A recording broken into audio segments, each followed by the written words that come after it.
Well, here we are.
Guten Tag, Pete.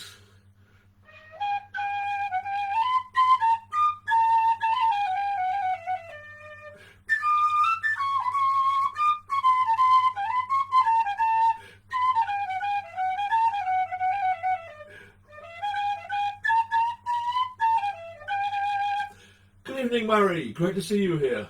Yes, I've dressed up for the occasion. You can't really see because of the angle of the camera, but I have actually got a large, fat snowman on my large, fat stomach. Now, there we go. And today, green is the colour, basically. We'll be talking about green in a little bit. But for the moment, while people are sort of still turning up and digesting their tea, drinking their drinks, hopefully preparing their jingle bells. Good evening, Anne. Yeah, I love the green tinsel too. I saw it and I thought I had to buy it. And then I thought, what do I do with it? Do I actually drape it around the house or anything? And oh no, it's not. Let's drape it around my neck. Why not? Be a sort of tinsel indoor scarf. So, for the moment, evening Hugh. Great to see you. Right, for the moment, I'm just busily playing carols. And anybody got a carol they want? And I'll play it on the green tipped penny whistle.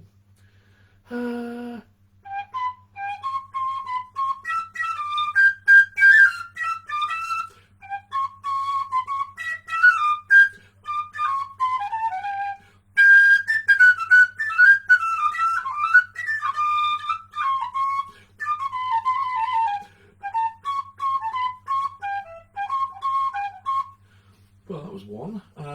Let's see, what else can I remember?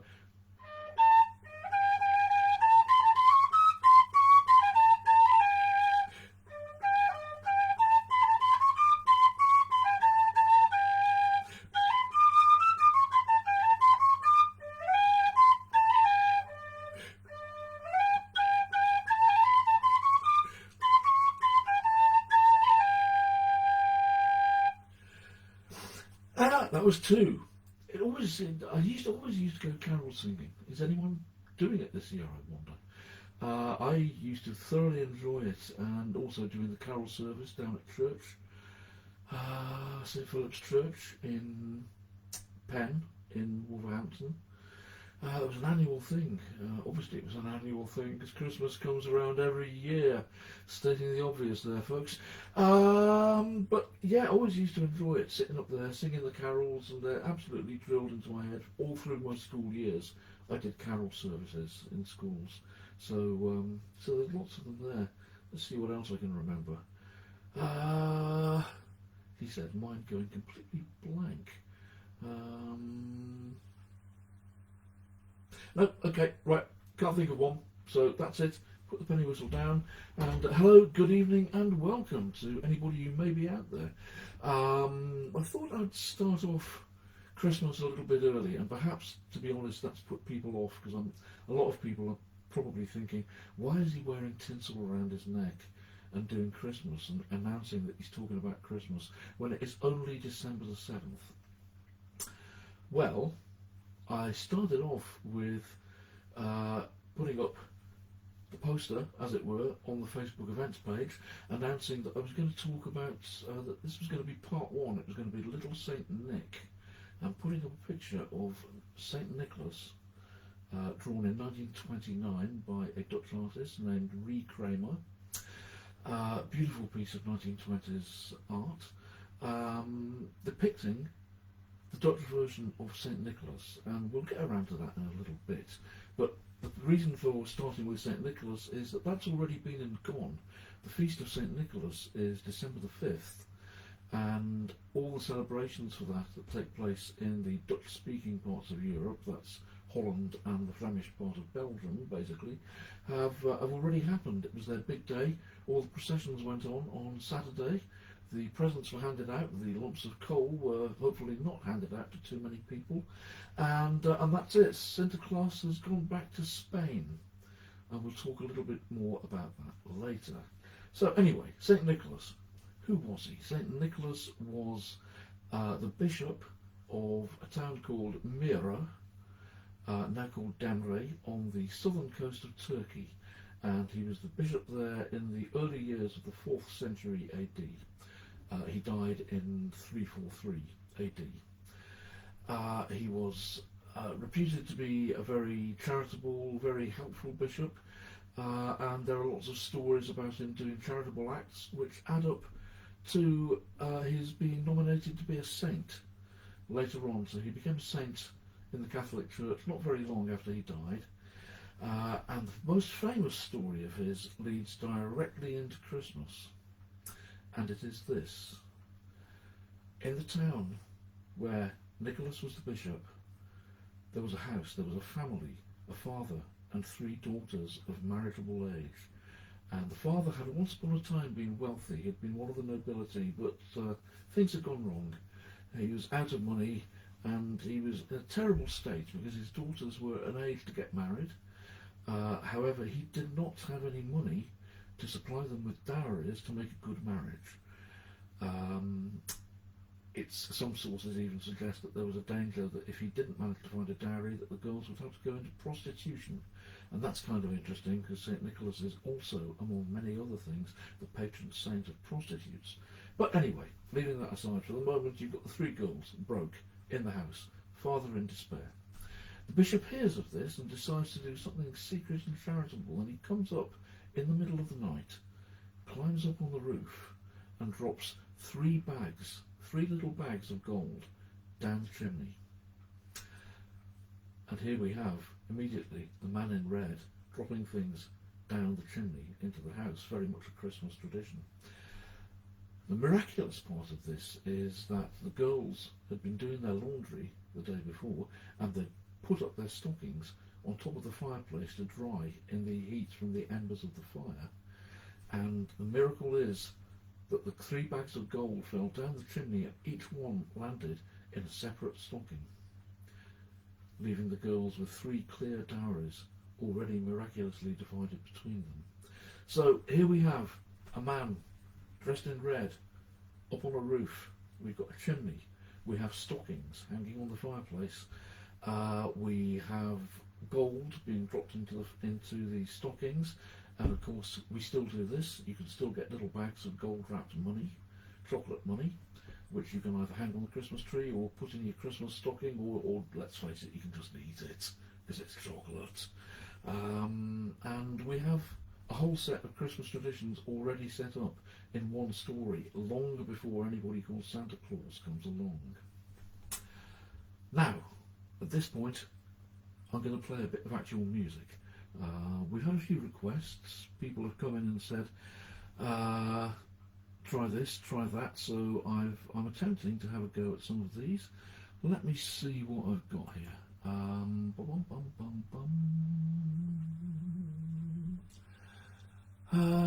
want to do that yet. Well, Hugh asked for some Jethro Tull. Caroline asked for some Jethro Tull as well. I've not... and I said, well, there's only Ring Out Solstice Bells, isn't there? And then realised I'd completely forgotten my Tull, and there's lots of Tull Christmas songs. So let's have a bash at the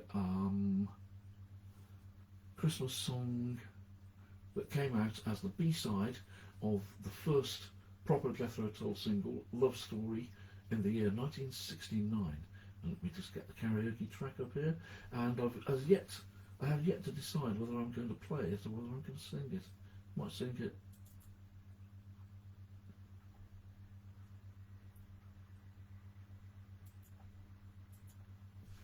Yep, it's going. If things are not loud enough, by the way, do tell me.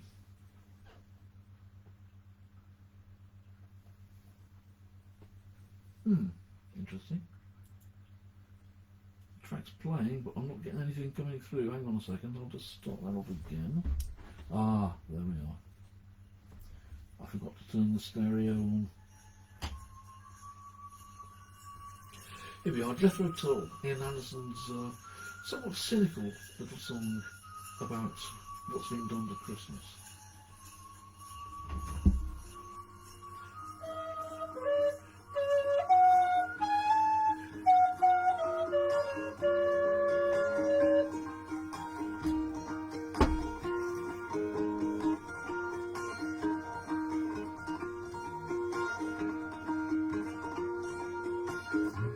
Once in Royal David City,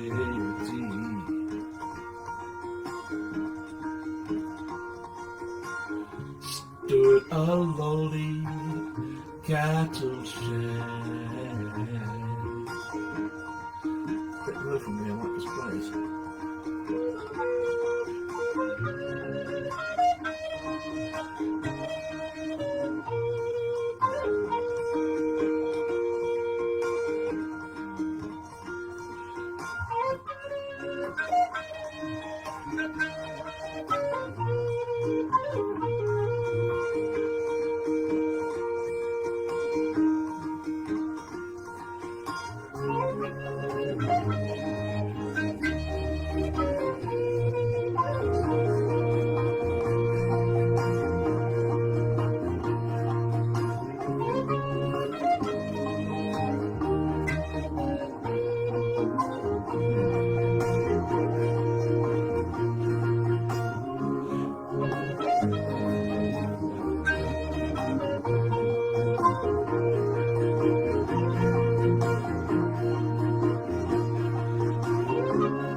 Hey, Santa, pass us that bottle, will you? And that's all basically about how Christmas is not about parties. Well, you're getting drunk at your Christmas party and you think that drinking is what it's all about. Actually, you're quite wrong. Christmas is about giving gifts. Christmas is about looking after the starving. It's about looking after the hungry. It's about charity. But you've missed that out because you're too busy getting the beer in for your Christmas parties. As I say, a cynical little song, but let's probably not unjustified. Now, let me have a look at the comments here. Terry, good evening. Terry thinks I'm looking very festive as well, and fills up for some early festive. Hello, Leprechaun. Well spotted, Pam. It is in fact, yes, you're absolutely right. It's a leprechaun hat, but it's the only green hat that I had, so I'm going with the green theme. God rest you, merry, gentle people. Possibly later, and we can do for that. And Dr. You below. You're all requesting carols. I missed all this. Hugh sang a Christmas song at an old Buckingham church service. Yeah, a Christmas song. Wow. Hello, Rupert's just arrived. And Facebook kept telling you it would start shortly. Well, it started at length. Actually started about a minute before time, I think. Right, okay, that was Jethro Tull. So, green. Why am I wearing lots of green? Well, green is rather associated with Christmas. Obviously, you've got holly, ivy, mistletoe, and the evergreen Christmas tree. So green is very much a seasonal colour. But of course, it's actually a pagan survival that was regarded with great suspicion by the church. It was the veneration of the green, the still living green vegetation, even in the heart of winter, as a reminder that winter would pass and the spring would come around and everything would be green again. As for the trees, this has to do, I think, as far as I've been able to research it out in a very quick amount of time anyway, the trees are associated with the tree worship that was very common in Central European, the Roman Empire and so on. A lot of association with trees, sacred groves, pagan worship of tree spirits and so forth. Again, not approved at all by the church. And here we get back to St. Nicholas, because one of the things ascribed to St. Nicholas is cutting down a tree that was inhabited by a demon. And although nothing else came of that, the legend of saints chopping down trees that were associated with demons spread all over Europe, and in Western Europe, a couple of the variations, St. Boniface in Germany and St. Wilfrid in England, were associated with chopping down a tree, and instead of a demon, a fir tree grew from the stump. And this was being developed by the church as a way of absorbing the celebration of green vegetation into an acceptable form for Christmas. The evergreen fir tree was claimed by the church as a metaphor for the eternal existence and eternal love of God, which meant, okay, it's all right. So in the Middle Ages it became established that you could take a fir tree, set it up as Christmas, and it was seen as part of the process of worship for the season, alongside all the other plants which were now regarded as, just more greenery, more part of the seasonal decoration. And that's many, many centuries ago, and it's still here. We're still doing green. For those of you who arrived late, by the way, I'll just show you that the actual sweater here, it's a Christmas sweater. It's the largest XL Christmas sweater in the world. I'm amazed I can get it on, and it does actually have a shaded and green hatted snowman on it, and some snow. I'd love to see snow at Christmas, but I haven't seen snow at Christmas for a very long time. Anybody else remember? When was the last time you saw snow at Christmas? Right, so talked a little bit about green. It's now, I haven't introduced today's drinking vessel. Here we are, and it actually says Merry Christmas. It has a little elf clad in the same, or roughly the same sort of colour as this garment, what I'm wearing. Lighter, I suppose. Yep, close enough. And once again, absolutely no alcoholic content, I'm afraid. It's just a small bottle full of Diet Coke. I think it's actually intended to be a bottle that you fill with milk that you leave out for Santa and his reindeers on Christmas Eve. But it's glass. It's great. It can be reused. It's not a one-use, not a single-use plastic item like so many of these things. So here we are, the Christmas drinking receptacle, the first Christmas drinking receptacle, because there will be a second of these coming up in 2 weeks' time. Right, let me just adjust my tinsel. It's getting out of control. Have another sip. And move on. Another piece of music, I think. Let's see. Again, let's refer to what we've got. Well, it wouldn't be Christmas without a bit of jazz, and it wouldn't be me without a bit of jazz, so I'm going to whip out the big white plastic saxophone, the Stormtrooper, as it is known to many people, because that's what it looks like. It looks like a refugee, instrumental refugee from some kind of Star Wars canteen. Let's clip it on here, and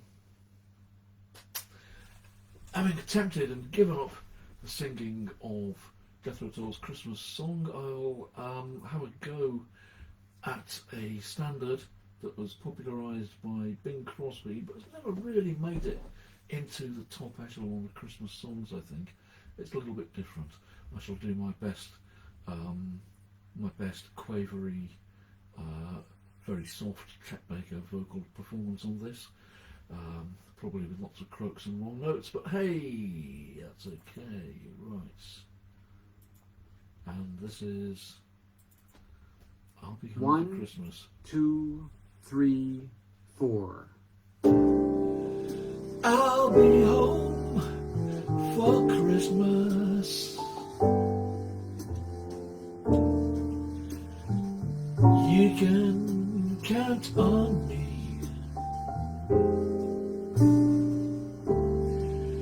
Please have snow and mistletoe and presents on the tree. Christmas Eve will find me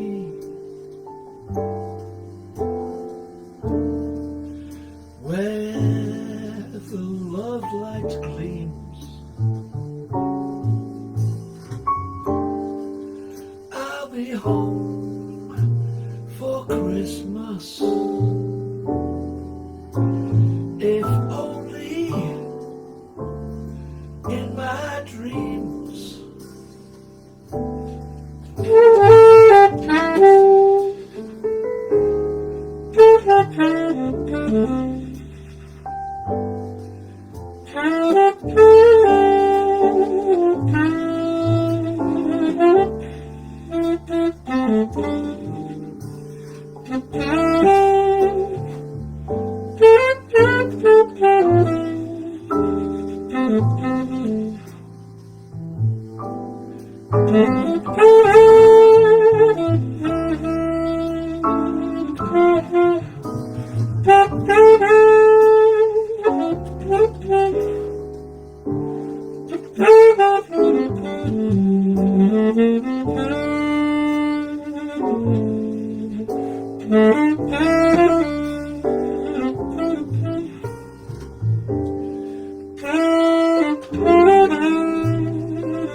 Oh,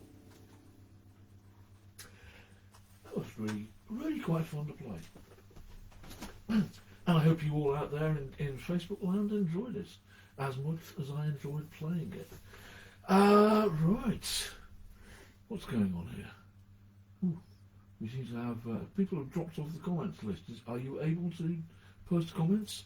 Or are you sitting there silent and absolutely transfixed by the vision of a man with tinsel around his neck, a leprechaun hat on his head, playing a slow bit of Christmas jazz? I don't know. No one's got anything to say. Right, a little bit more storytelling, I think. St. Nicholas, a little bit more about St. Nicholas. Yep, we've had the Christmas bit. So St. Nicholas, yes, he was the patron saint of, obviously, of Christmas. Also the patron saint of prostitutes, as previously mentioned, and of several other things. Repentant thieves, for one. The patron saint of thieves who thought better of it and gave the money back.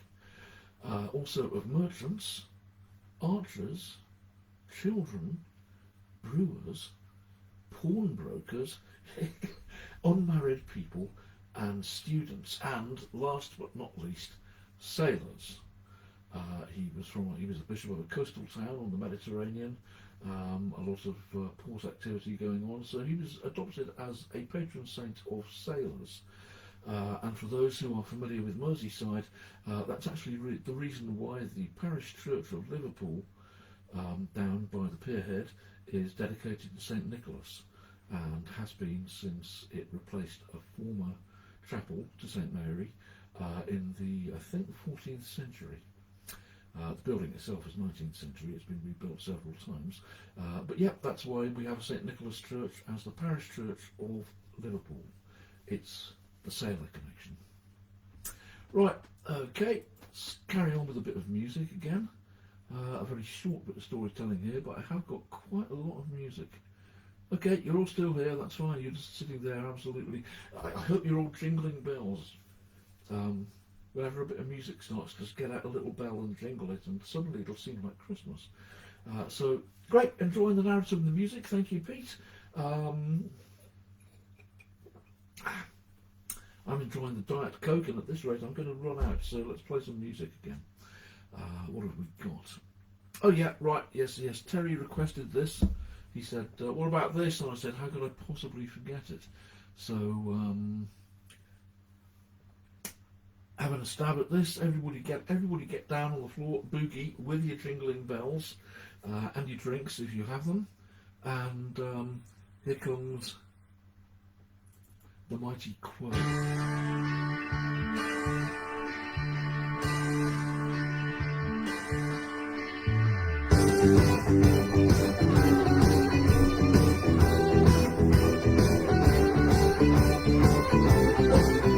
Got to put down to bring it back.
we have it. Status Quo's late 2009, was it, Terry? Really it took them a long time to get around to doing a Christmas single, but there it is. Status Quo with It's Christmas Time. Although it isn't quite yet, but what the heck. Might as well throw it in. There you go. Where are we? Right, sounds like he has all Dogland activities covered. Yeah, you're quite right. Yeah, sailors, repentant thieves, prostitutes, pawnbrokers, students, unmarried women. Yeah, yeah, you're right. Yeah, he's the man. He's the man to have the dogs done. I'll be home for Christmas. Oh, right, Christmas at the Hound Organ. Wow. Great days when they used to make records with like that. Hammond organs, Christmas songs. Wonderful. Jason! Hi there! Fantastic! Great to see you. Hope you're well. I'm glad you were able to make it along as well. Glad you enjoyed that, Terry. It's a good one, and it's one of the few in the 20th, one of the few songs in the 21st century, I think, to actually make it into the pantheon of Christmas songs. We'll get one or two more of those coming later. I've no idea where Kelvin is, Terry. He didn't even sign in as coming this time, so possibly he's well busy. Now we're back in tier 2, quite possibly he's actually doing some rugby training or something like that. Don't know. Anyway, no sign of him. Right, well now Jason's here. Okay, I'm going to carry straight on with another bit of music. I do like to try and squeeze in a bit of classical music somewhere along the way. And on this occasion, I actually recorded half of a duet arrangement for recorders of a fragment from one of the instrumental sections in the Christmas Oratorio by Johann Sebastian Bach. And I shall now attempt to have a go at it, possibly with a bit of decoration. Bach, the Christmas Oratorio is a strange beast. It's actually a set of cantatas, a cantata being a roughly 25-minute piece consisting of a religious text told in various choruses and perhaps solo songs and bits where a singer more or less recites the text over a very minimal backing. Bach wrote 2 sets of these things to provide a complete or year-round liturgical music for the Lutheran Protestant Church. So he also wrote another 8 Christmas cantatas, but also the Christmas Oratorio, which is really a set of 4 cantatas all on their own. It's lovely stuff, and there's this little pastoral symphony in there, and I'm now going to attempt to duet with myself. Always a fairly frightening kind of thing, if I can find it. Right, there we go. Right, coming right up. Bach.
a pastoral prelude from this little music book published by Schott, a major German music publisher, with a branch in London from way back in the 19th century. It's of minor interest to me because Schott's in the 1930s, the London branch mainly sold music that was published in Germany and brought over from the German music house. Obviously, by 1941, that supply had dried up. That's when this little booklet was published. A little note in it says, selected and arranged by T.S. Walker, so they were employing English musicians to generate new material to keep them going through the war years, and indeed it says copyright 1941 here, although this is obviously a later copy. The format probably reflects the fact that by 1941 there was serious paper rationing going on in England, and although Schott as a publisher existing before the war would have received a paper quota, they were probably pretty desperate to find paper on which to put out new material, so any old offcuts of odd shapes that you wouldn't otherwise normally use would be pressed into service, and this kind of format became quite popular during the war years. Right, drifting away from Christmas there. Where are we? Anybody here? Cool, Bark, excellent. Yeah, that's what I think. Bark's always good. Right, so pawnbrokers. Pawnbrokers, amongst many things. St. Nicholas was the patron saint of pawnbrokers, and this brings us back into the Christmas story. In medieval London, the centre of the pawnbrokers trade was Lombard Street. In the, I think, 13th century, the pawnbrokers formed a guild and decided to adopt a symbol which they could use as a trade sign. The same kind of thing as you see today still in the blood and bandages barber's pole, or in the Middle Ages and the Renaissance, a bush over a door indicated a pub.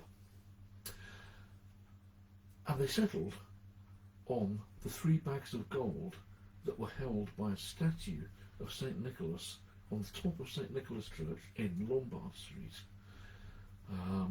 And the 3 bags of gold ended up being stylised as 3 golden balls, and to this very day that remains the sign for a pawnbroker. But also, it can be argued, it may very possibly be argued, that the practice of putting an orange or a tangerine or a satsuma or whatever, a bright orange fruit, into a Christmas stocking is one of the usual items that goes in English Christmas stocking, could also symbolise the bag of gold in the same way that the golden ball of the pawnbrokers symbolises the bag of gold. Now, connecting up to what went on in the Netherlands and Belgium 2 days ago, in medieval times oranges usually came from Spain, Seville oranges, the land of oranges, and this led to a custom which suggested that St. Nicholas actually lived in Spain and came to visit every winter bringing oranges and other wintry fruits and tales of magical creatures. And this is the beginnings of what the Dutch and the Dutch-speaking Belgians call Sinterklaas, which all happened 2 days ago and would have involved not a Santa Claus, not a Santa Claus with a red hat with white trimmings and a pom-pom on the end of it, but a bishop, a Santa Claus, a Sinterklaas dressed in the clothes of a bishop, a bishop's robes, a bishop's mitre, coloured in red and with white trimmings, from which Santa Claus later gets his more secular costume, but in Holland, in the Netherlands and Belgium, he's still a bishop, and he arrives from Spain on December the 5th, travels through the country to distribute toys and gifts and oranges and other exciting fruits to children who have been good, and lumps of coal to the children who have been bad. And to this end, he has a helper, which gets a bit controversial. And I'll move on to that in just a moment because time is passing. So let's squeeze a bit more music in here. What have we got?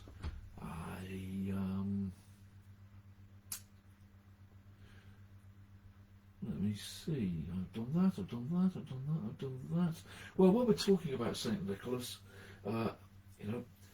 let's get the Beach Boys in. Yes, it's the Beach Boys again. For those who've been following my thing about covering Beach Boys songs lately, here's another one. And the Beach Boys put out a Christmas album, as almost everybody did in the 1960s, in 1963, and Brian Wilson wrote an original song for it, which is basically, well, when I say original, it's pretty similar to the hit from earlier in that year, Little Deuce Coupe, and it's certainly the lyric casts St. Nicholas as a hot rodder who spends all year, from Christmas to next Christmas, souping up and working on his hot rod sledge. So, yeah, let's do that then. The Beach Boys, Little Saint Nick. I will try and get this right, but I wish I knew. Can someone explain to me why, in the name of everything, Brian Wilson decided to write this song in F sharp major? Heck of a key to choose. Anyway, let's go. The Beach Boys, Little Saint Nick. Coming up very shortly.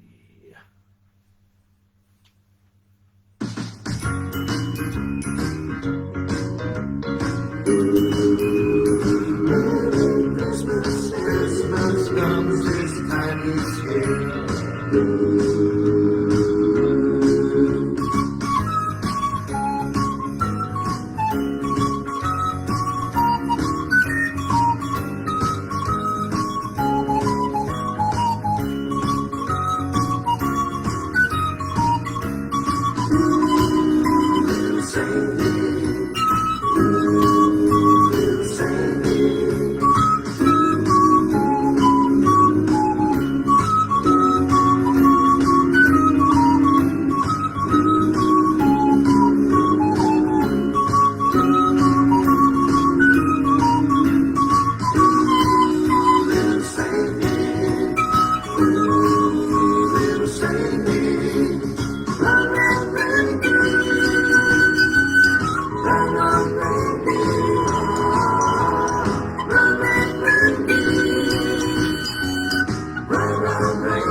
There's no one.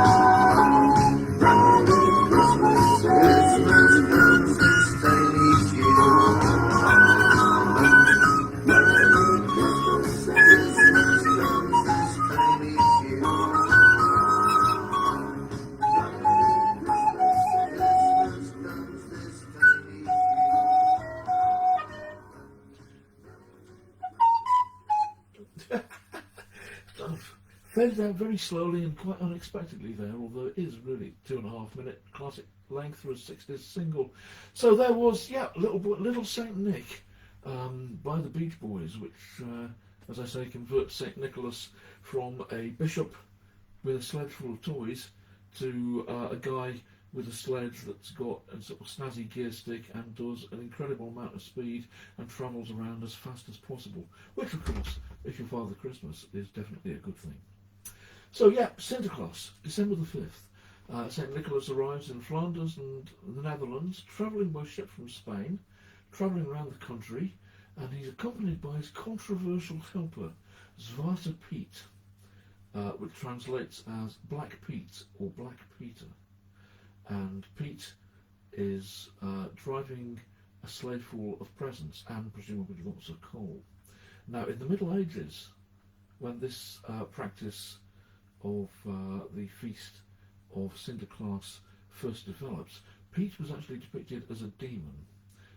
it left St Nicholas to be the goodie, the good guy.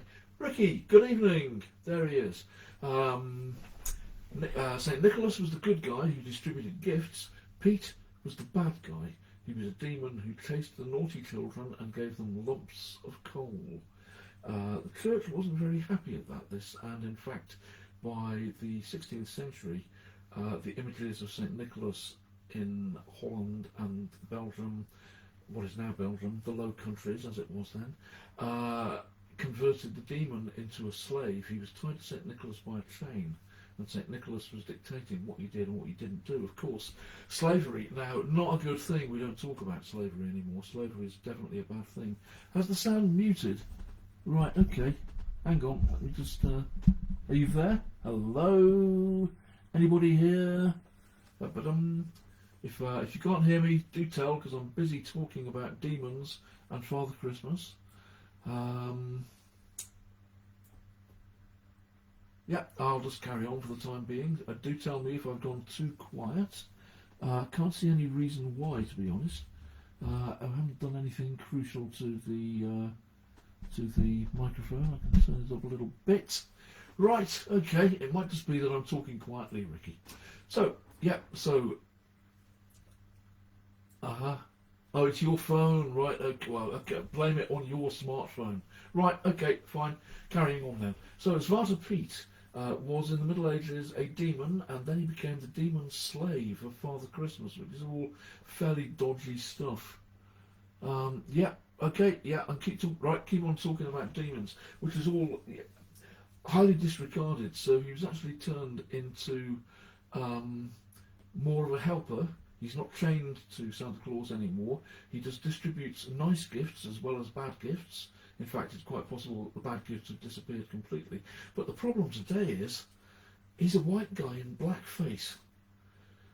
This is a character who has been associated with Christmas for centuries and has never actually managed to be at all acceptable.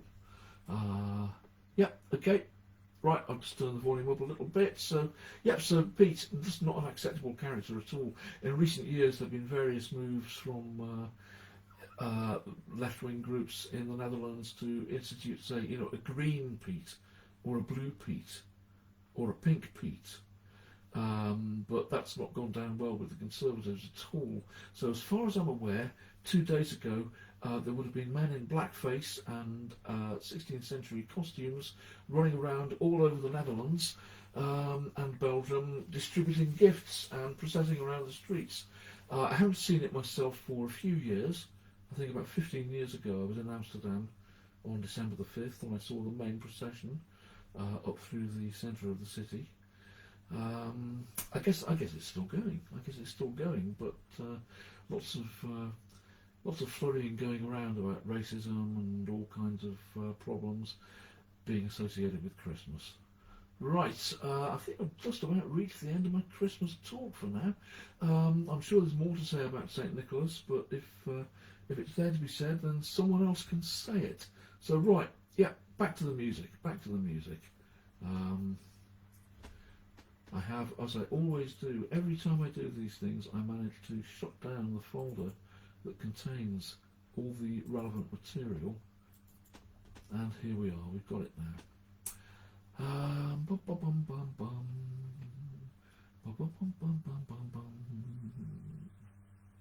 Well, I'll take, Caroline suggested a Christmas possibility, and I'm going to not so much sing it as take the piss out of it, to be perfectly honest. And this is perhaps the most recent of the tunes to have become an accepted Christmas classic, so to speak. And here we go. Let's see what we can make of this. No singing, I'm just going to talk.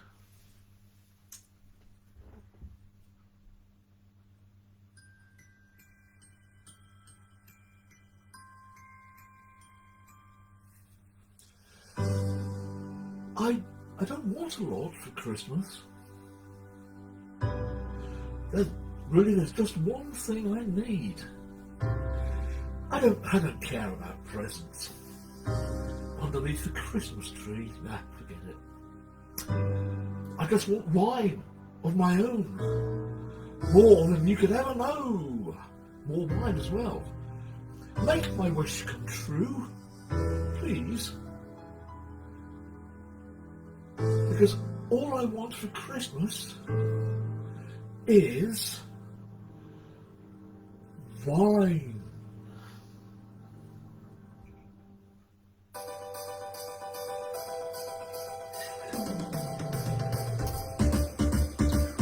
I don't want a lot for Christmas. There's just one thing I need.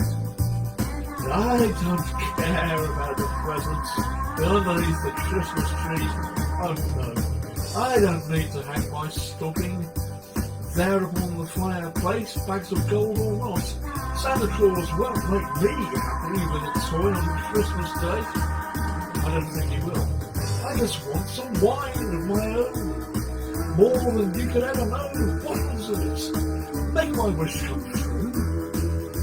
It's all I want for Christmas is booze. Yeah, baby. I won't ask for much this Christmas. I won't even wish for snow. I'm just gonna keep on waiting underneath the mistletoe. I won't make a list and send it to the North Pole for St. Nick. I won't even stay awake to hear those mighty reindeer click. Because I just want wine tonight. I just want wine to get me tight. What more can I do? Because all I want for Christmas is wine. Yeah, wine. Bring it on. All the lights are shining so brightly everywhere, but I don't care. And the sound of children's laughter, it fills the air and tickles my hair. And everyone is singing. Yes, I hear those sleigh bells ringing. Santa won't bring me the wine I really need. Won't you please bring my wine to me? I don't want a lot for Christmas. This is all I'm asking for. I just want to see my wine. Standing right outside my door in a case. I just want it for my own. More of it than you can ever know. Make my wish come true, baby. All I want for Christmas, oh yeah, is wine. Lots of wine. Preferably red. All I want for Christmas is wine, baby. Make it a case. All I want for Christmas is wine. Baby, lots and lots of wine. Bring it on. Just leave it outside the front door. Keep your distance. I'll get it in.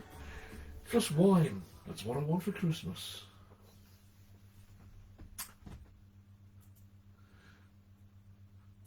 So, what do you think? Should I apologise to Mariah Carey?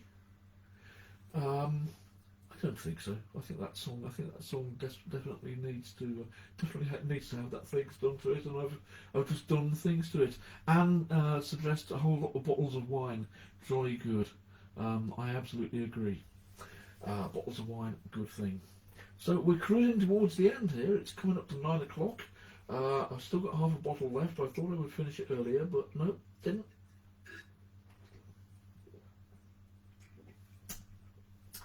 I might possibly record that Mariah Carey song in that kind of version. I think the world is ready for a song about all you want for Christmas being wine, preferably red wine, preferably nice red wine. I shall live in hope. And if it doesn't turn out, I've got at least 2 or 3 bottles knocking around the house, so I'm sure I can sort myself out when it comes to Christmas Day. So, to finish, I've got actually one more piece of music left. I'm getting the hang of these things now. All the timing's coming through. Have I done? Yes, I've done that, I've done that, I've done that, I've done that. Yep, I have just one song left. Now this is going to be a bit dodgy because I can't possibly sing it, as you'll realise when it starts. But to bow things out for the night, here we are with the Christmas song by The Darkness, as requested by Steve Braithwaite. I don't know if Steve made it.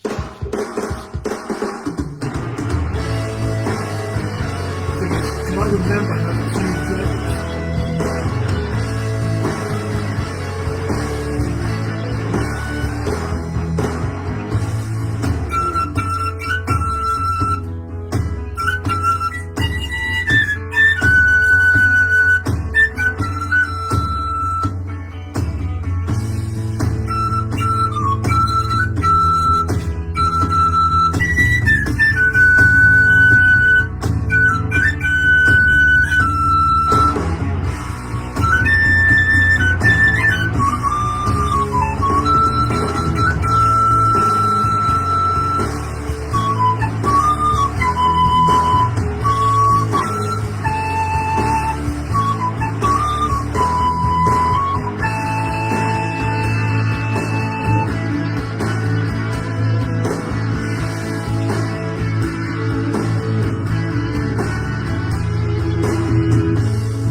And there it comes to an end. I've actually worked my way through pretty much all of the music that I had prepared. I've got one piece left, but it's not quite ready to go, and it will be saved over for the next of these in 2 weeks' time.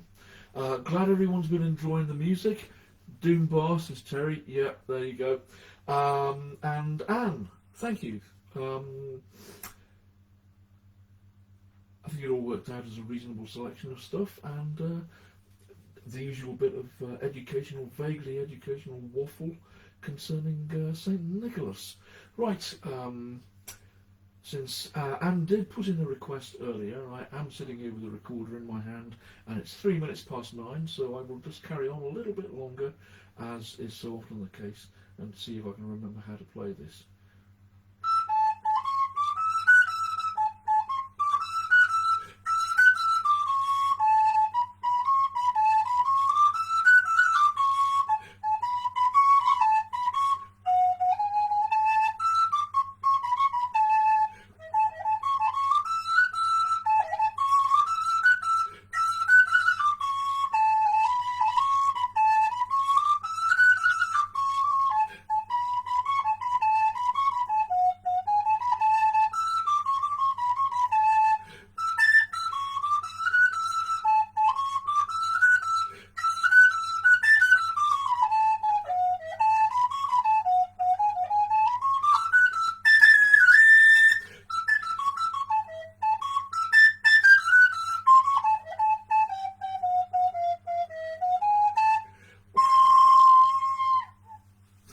Thank you, everybody. Good night. Stay safe. Look after yourselves. Thanks for being here. Greatly appreciated, as always. Enjoyed your company. I hope you've enjoyed the evening as much as I have. I'm not quite sure how much I've enjoyed it. Anyway, let's gather again in 2 weeks' time when I will have different colours, different Christmas things, more Christmas material, and I'm not quite sure what I'm going to do for the songs and everything yet. But 2 weeks, plenty of time to sort it out. Thanks, guys. Some medieval Christmas stuff next time. I'm working on that. I was looking for some earlier. Didn't manage to find any, but it's early days yet. I will get some sorted. Right, chaps. Merry Yule. Hope December doesn't get any more. Hope December keeps happy and cheerful.